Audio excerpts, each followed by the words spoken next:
वेंचुरियल musical academy Reshimbagh Nagpur येथे जिंदगी का सफर सुरमई शाम यशस्वीपणे संपन्न झाला।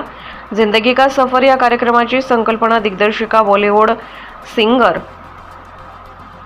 अलकाजी लाडे यांची होती आणि अँकर अशोक हरडे, डायरेक्टर सुरमई शाम यांची होती।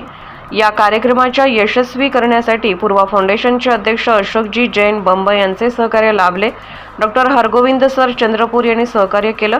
कार्यक्रमाच्या प्रमुख पाहुण्या होत्या राष्ट्राच्या सुवर्ण गोल्ड किंग ऑफ नेशन कल्पना येलने आणि कुणालजी येलने होते। प्रमुख गायक Guinness book of world record गायक Sunilji Waghmare, Guinness book of world record Pravinji Bhivgade आणि विजयजी कीर्तने, वंदनाजी रुंदे उपस्थित होत्या। भोपाळहून आलेल्या वंदनाजी रुंदे यांनी या कार्यक्रमात आपल्या गीतांनी मोहिनी घातली। हा कार्यक्रम यशस्वी करण्यासाठी चंद्रपूरहून आलेले गायक प्रणयजी विघ्नेश्वर यांनी आपल्या गाण्याने समस्त श्रोत्यांची मने जिंकली। या कार्यक्रमात एकापेक्षा एक गीते सादर करण्यात आली। व्हिडिओ जर्नलिस्ट प्रशांत ढेनकर सोबत देवेंद्र मुरकुटे, एबी न्यूज नागपूर।